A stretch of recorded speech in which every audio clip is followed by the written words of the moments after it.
शिखा की तस्वीर आज के अखबार में देखकर मेरी आंखों में एक अनोखी सी चमक आ गई थी और गहरे संतोष से मेरा अंतर्मन खिल उठा था।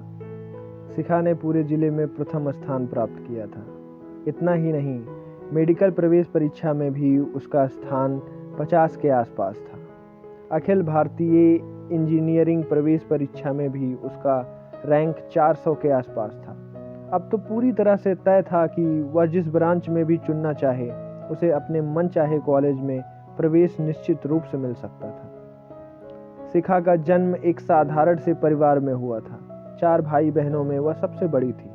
पिता एक ऑटो चालक थे और माँ साधारण गृहिणी थी और ज़्यादा पढ़ी लिखी नहीं थी। शिखा शुरू से ही हर कार्य में बहुत कुशल थी। तीक्ष्ण बुद्धि होने के कारण सदैव कक्षा में प्रथम आती थी। यही कारण था कि वह अपने शिक्षकों में काफ़ी प्रिय थी। उनसे बच्चों की तरह जिद भी कर लेती थी। एक दोपहर शिखा विद्यालय से घर लौटी ही थी कि उनके पड़ोस वाली आंटी हाँफते हुए उनके घर आई और माँ से बोली, अभी अभी अस्पताल से किसी का फ़ोन आया है कि भाई साहब का एक्सीडेंट हो गया है और वह बुरी तरह से घायल हो गए हैं। यह सुनकर शिखा ने अपना स्कूल का बैग रखा और माँ के साथ अस्पताल के लिए चल दी। वहाँ पहुंचकर पिताजी को खून में लथपथ बेहोशी की हालत में पड़ा देख उसका तो दिल ही बैठ गया।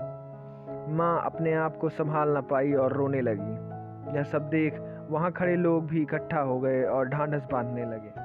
पास ही वह सज्जन भी खड़े थे जिन्होंने घर पर फ़ोन किया था।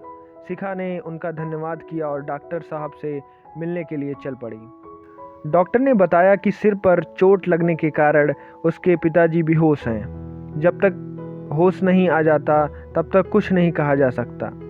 3 दिन बीत गए पर पिताजी को ना तो होश आया और ना उन्होंने आँख ही खोली।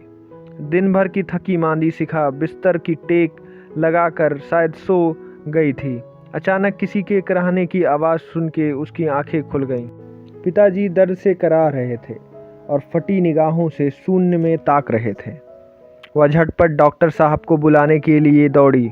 डॉक्टर साहब ने परीक्षण करने के पश्चात बताया कि सिर पर चोट लगने के कारण वह अभी पहचान नहीं पा रहे।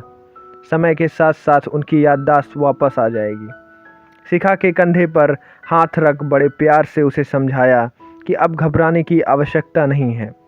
7 दिन बाद पिताजी को अस्पताल से छुट्टी मिल गई और वे घर आ गए। घर में कमाने वाला कोई ना था। पिताजी की बीमारी का खर्चा, बहन भाइयों की पढ़ाई, घर का खर्चा, अनेक सवाल मुंह बाए खड़े थे। माँ का सारा समय पिताजी की देखभाल में बीतता। परिवार का सारा भार शिखा के मासूम कंधों पर आ पड़ा था। सुबह उठ वह स्कूल जाती। बोर्ड की परीक्षा सिर पर थी। अपनी प्रतिभा के कारण वह पहले ही सबकी स्नेह पात्र तो थी ही, अब सभी उसका और भी अधिक ध्यान रखने लगे।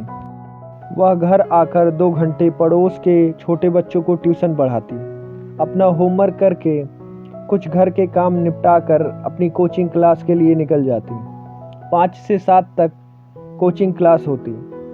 फिर वह घर आकर कुछ समय पिताजी के पास बैठ उनसे बातचीत करती और दिन भर की हर बात उन्हें बताती। अब उनकी तबीयत में भी सुधार आ रहा था। वह अपनी बेटी की समझदारी और हिम्मत देख फूले न समाते थे। खाना खाने के बाद वह फिर पढ़ने बैठ जाती। पढ़ते पढ़ते न जाने कब सो जाती, उसे पता ही न चलता। माँ की आवाज़ सुन सुबह उसकी आँख खुलती। फिर वह अपनी दिनचर्या में व्यस्त हो जाती।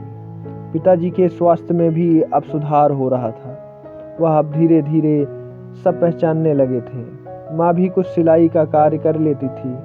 सब कुछ धीरे धीरे सामान्य होने लगा था। शिखा के मन में बस एक ही लगन थी कि मुझे भी डॉक्टर बन सबकी सेवा करनी है। जब दृढ़ निश्चय हो तो क्या संभव है। उसे तो दिन रात एक ही धुन थी, मुझे डॉक्टर बनना है। जैसे जैसे परीक्षा पास आ रही थी उसका सारा ध्यान अपने सपने को सार्थक करने में लग गया था। आखिर उसकी मेहनत रंग लाई और परिणाम सबके सामने था। उसने अपने सपनों को साकार कर लिया था और न केवल अपना अपितु अपने स्कूल, जिले का नाम भी रोशन किया था। उसकी कर्तव्य निष्ठा ने अपना असर दिखाया और उसने अपने सपनों को साकार कर लिया था। उसका परिवार ऐसी बेटी पाकर धन्य हो गया था। तो इस प्रकार से सिखा ने यह सिद्ध कर दिया कि अगर हम हर मुसीबत का सामना डट कर पूरी हिम्मत से करें तो हम निश्चित ही शिखर तक पहुंचेंगे, नहीं तो टूट के बिखर जाएंगे। अगर आपको ये कहानी पसंद आई है तो ऐसी ही और कहानियाँ सुनने के लिए इस वीडियो को करें लाइक और चैनल को करें सब्सक्राइब। आपका थैंक यू, शुक्रिया, धन्यवाद।